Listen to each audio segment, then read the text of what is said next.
আপনারা জানেন যে তাদেরকে আল্লাহ সুবহানাহু ওয়া তাআলা একজন ফেরেশতা দিয়ে তাদের পুরো ভূখণ্ডটাকে আল্লাহ রাব্বুল আলামিন একবার উপরে উঠিয়ে এভাবে নিচের দিকে দাবিয়ে দিয়েছেন।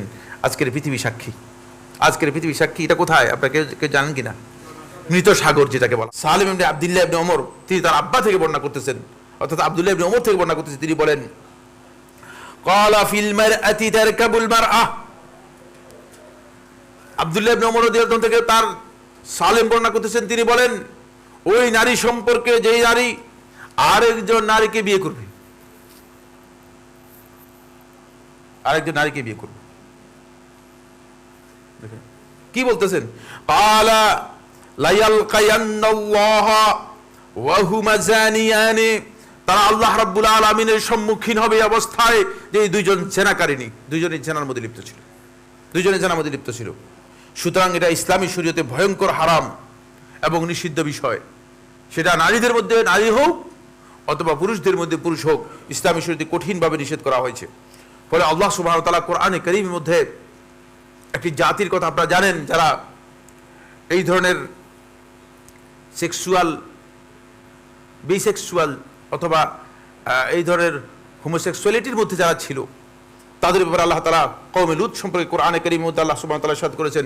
সূরা আরাফের 180, 182, 183, 184 না 80, 82, 81, 82, 83, 84 এই আয়াতগুলোর মধ্যে স্পষ্ট করেছেন। ওয়ালুতান ইজ ক্বালা লিকওমিহি, লূত আলাইহিস সালাম যখন তার কওমকে বললেন আতাতুনাল ফাহিশাতা মা সাবাকুকুম বিহা মিন আহাদিন মিনাল আলামিন। এমন একটা ফাহিশা, অশ্লীল কাজের মধ্যে তোমরা লিপ্ত হয়ে গেলে যেটা এই পৃথিবীবাসী, পৃথিবীর ইতিহাসে আর কেউ করে নেই। তাহলে প্রথম তাদের কাছ থেকে এটা শুরু হয়েছে, বুঝতে পেরেছেন? তাদের এই আয়াত থেকে বুঝাই ইন্নাকুম লাতাতুনার রিজালা শাহওয়াতাম মিন দুনিন নিসা। তোমরা তো মহিলাদেরকে, নারীদেরকে বাদ দিয়ে, কারণ এই টেন্ডেন্সি, এই সেক্সুয়াল টেন্ডেন্সি পূরণ করার জায়গা হচ্ছে মহিলাদের সাথে, সেটাকে বাদ দিয়ে তোমরা পুরুষদের সাথে এই ধরনের অপকর্মে লিপ্ত হচ্ছ। বাল আনতুম কওমুম মুসরিফুন, তোমরা সীমালঙ্ঘনকারী জাতিতে রূপান্তরিত হয়েছো। তখন এই যে আয়াত, এই আয়াতের মধ্যে শেষের দিকে আল্লাহ সুবহানাহু ওয়া তাআলা তাদের শাস্তির কথা উল্লেখ করেছেন। আল্লাহ রাব্বুল আলামিন তাদেরকে কঠিন শাস্তি দিয়েছেন। সেই শাস্তি আপনারা জানেন যে তাদেরকে আল্লাহ সুবহানাহু ওয়া তাআলা একজন ফেরেশতা দিয়ে তাদের পুরো ভূখণ্ডটাকে আল্লাহ রাব্বুল আলামিন একবার উপরে উঠিয়ে এভাবে নিচের দিকে দাবিয়ে দিয়েছেন।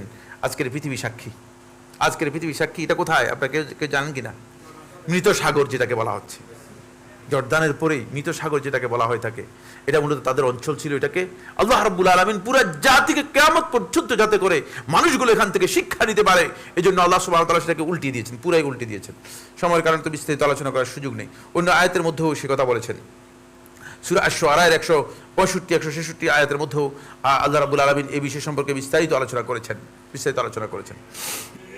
সুতরাং এই যে আজকে যেই মানে সেক্সুয়াল একটা বড় ধরনের একটা বিপর্যয় নেমে আসছে, সেই বিপর্যয়ের কারণ হচ্ছে মূলত ওই সেই সময়ের বিকৃত যে চিন্তা রয়েছে, ওই বিকৃত চিন্তা নবুয়তের এই ধারাবাহিকতায় এক সময় মানুষের কাছ থেকে এগুলো কি হয়েছিল, পরিষ্কার হয়ে গিয়েছিল। কিন্তু যখন আমরা যারা দাওয়াতের কাজের মধ্যে আমাদের ঘাটতি হয়ে গিয়েছে, আমরা যখন মানুষদেরকে, মুসলমানদেরকে বুঝাতে পারিনি, তখন আবার মুসলমানদের মধ্যে এই ধরনের চিন্তাধারা মুসলমানদের মধ্যে ব্যাপকভাবে এসে যাচ্ছে, ব্যাপকভাবে এসে যাচ্ছে।